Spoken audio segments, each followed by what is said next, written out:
नमस्कार प्यारे बच्चों, आज हम पढ़ने जा रहे हैं हमारी 9वीं कक्षा की कविता करमवीर। यह कविता अयोध्या सिंह उपाध्याय हरिऔध जी द्वारा लिखित है। इस कविता में उन्होंने करमवीर व्यक्ति के गुणों के बारे में हमें बताया है। उन्होंने बताया है कि वे कौन से गुण हैं, कौन सी विशेषताएं हैं जो करमवीर व्यक्तियों को हमसे अलग करती हैं। तो आइए सबसे पहले कविता की रसानुभूति करते हैं, इसका गायन करते हैं। बेटा, इस कविता में वीर रस निहित है। वीर रस यानी कि वो रस जब कविता को हम गाएं तो उसमें हमें जोश भर जाए, उसे हम वीर रस कहते हैं। तो आइए गायन करते हैं करमवीर कविता का वीर रस के साथ। देख कर बाधा विविध बहुविधन घबराते नहीं, रह भरोसे भाग के दुख भोग पछताते नहीं। काम कितना ही कठिन हो किंतु उबताते नहीं, भीड़ में चंचल बने जो वीर दिखलाते नहीं। हो गए एक आन में उनके बुरे दिन भी भले, सब जगह सब काल में वे ही मिले फूले फले, वे ही मिले फूले फले। आज करना है जिसे करते उसे हैं आज ही, सोचते कहते जो कुछ कर दिखाते हैं वही। मानते जो भी हैं सुनते हैं सदा सबकी कही, जो मदद करते हैं अपनी इस जगत में आप ही। भूल कर वे दूसरों का मुंह कभी तकते नहीं, कौन ऐसा काम है वे कर जिसे सकते नहीं, वे कर जिसे सकते नहीं। जो कभी अपने समय को ज्यों बिताते हैं नहीं, काम करने की जगह बातें बनाते हैं नहीं। आजकल करते हुए जो दिन गंवाते हैं नहीं, यत्न करने से कभी जो जी चुराते हैं नहीं।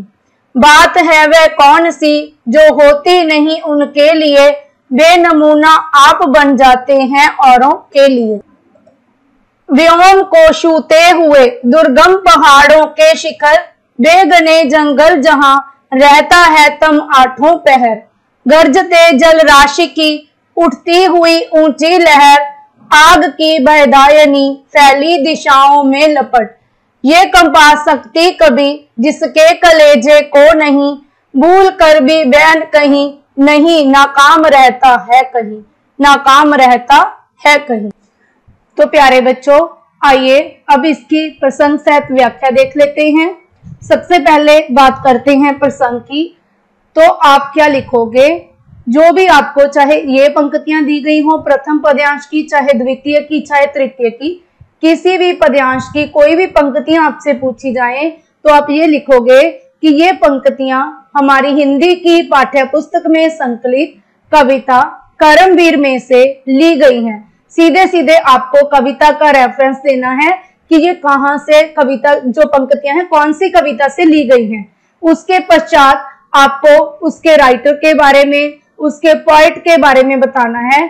फिर आप क्या लिखेंगे कि यह कविता अयोध्या सिंह उपाध्याय हरिऔध जी द्वारा रचित है।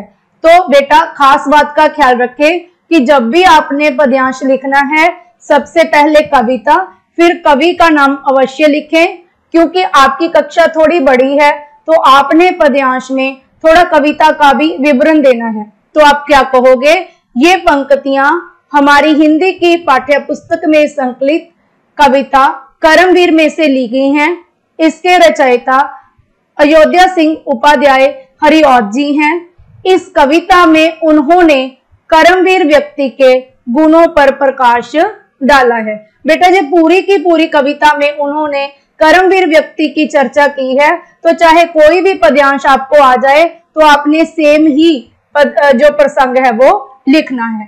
तो आगे अब देखते हैं इसकी व्याख्या कि कवि इस कविता में हमें करमवीर व्यक्ति के बारे में क्या बताता है। तो इसके लिए बेटा आपको सभी कठिन शब्दों के अर्थ देखने होंगे। तो आइए करते हैं व्याख्या। देख कर बाधा विविध बहुविधन घबराते नहीं, रह भरोसे भाग के दुख भोग पछताते नहीं।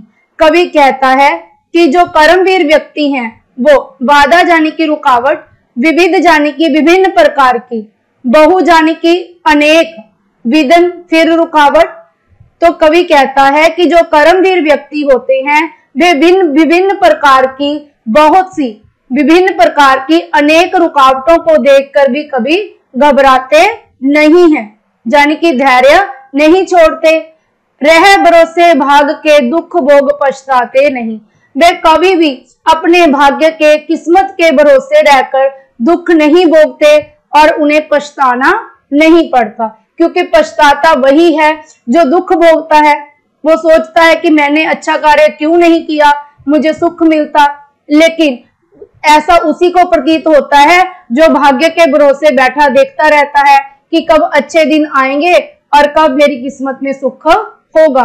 लेकिन जो कर्मवीर व्यक्ति होते हैं वे कभी भी किस्मत के भरोसे नहीं रहते, उन्हें दुख नहीं भोगना पड़ता और पछताना नहीं पड़ता। काम कितना ही कठिन हो किंतु उबताते नहीं। उबताते बेटा तंग होना, तंग नहीं होते। कर्मवीर व्यक्ति जितना चाहे कठिन कार्य क्यों ना हो उसे देखकर कभी तंग नहीं होते। भीड़ में चंचल बने जो वीर दिखलाते नहीं। दिखलाना यानी कि दिखावा करना कि मुझ में जे अच्छाइयां हैं, मुझ में जे गुण है। तो कर्मवीर व्यक्ति कभी भी भीड़ में चंचल बनकर नहीं चलते और अपने वीर होने का दिखावा नहीं करते। हो गए एक आन में उनके बुरे दिन भी भले। एक ही आन में होना, तुरंत होना, शीघ्र हो जाना। तो जो व्यक्ति बेटा मेहनती होते हैं, अपना काम स्वयं करते हैं, भाग्य के भरोसे नहीं रहते, ऐसे कर्मवीर व्यक्तियों के शीघ्र ही बुरे दिन भी अच्छे हो जाते हैं। होते नहीं हैं, वे अपनी मेहनत से अपने बुरे दिनों को शीघ्र ही अच्छा बना लेते हैं। सब जगह सब काल में वे ही मिले फूले फले। तो ये कर्मवीर व्यक्ति ही होते हैं जो हर जगह हर समय फूलते फलते रहते हैं। फूलते फलते रहना मतलब जिनका भाग्य उनको वृद्धि करता है, जो बहुत ज्यादा सफलता प्राप्त करते हैं। फूलना फलना मतलब सफलता प्राप्त करना। तो कर्मवीर व्यक्ति हर समय में हर जगह पर हमेशा सफलता प्राप्त करते हैं। तो बेटा आइए दूसरे पद्यांश की तरफ बढ़ते हैं। आज करना है जिसे करते हैं उसे आज ही, सोचते कहते हैं जो कुछ कर दिखाते हैं वही। कर्मवीर व्यक्ति जो काम आज करना है उसे आज ही करते हैं, ऐसा नहीं कि आज का काम कल पर छोड़ देंगे। सोचते कहते हैं जो कुछ कर दिखाते हैं वही। जो करने की सोचते हैं, कहते हैं कि मैं ये करूंगा, उसे करके ही दिखाते हैं। मानते जो भी हैं सुनते हैं सदा सबकी कही। कर्मवीर व्यक्ति सबकी बात मानते भी हैं और सबकी बात सुनते भी हैं। जो मदद करते हैं अपनी इस जगत में आप ही। कर्मवीर व्यक्ति अपनी मदद आप करते हैं, यानी कि वो दूसरों की तरफ नहीं देखते।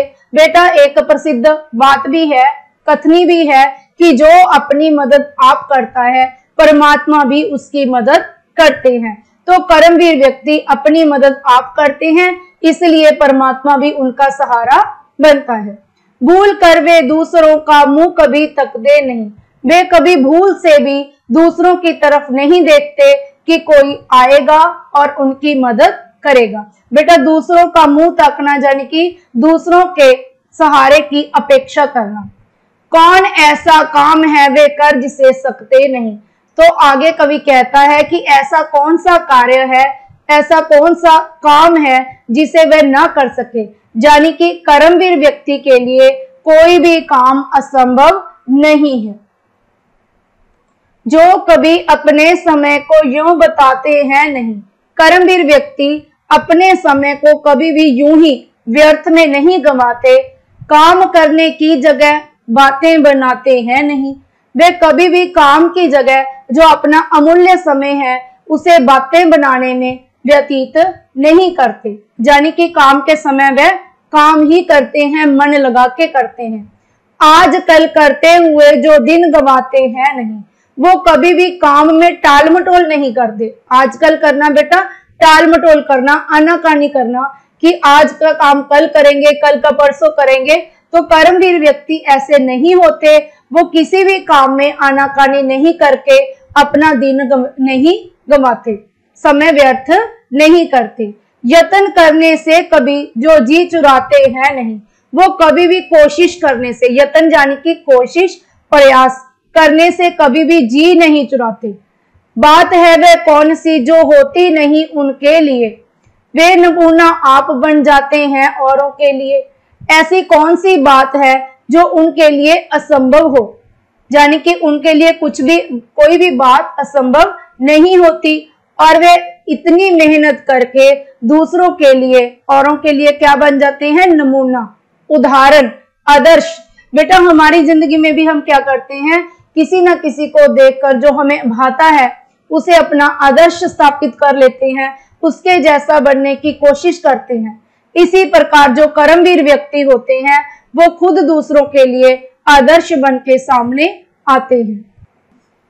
व्योम को छूते हुए दुर्गम पहाड़ों के शिखर, वे घने जंगल जहां रहता है तम आठों पहर।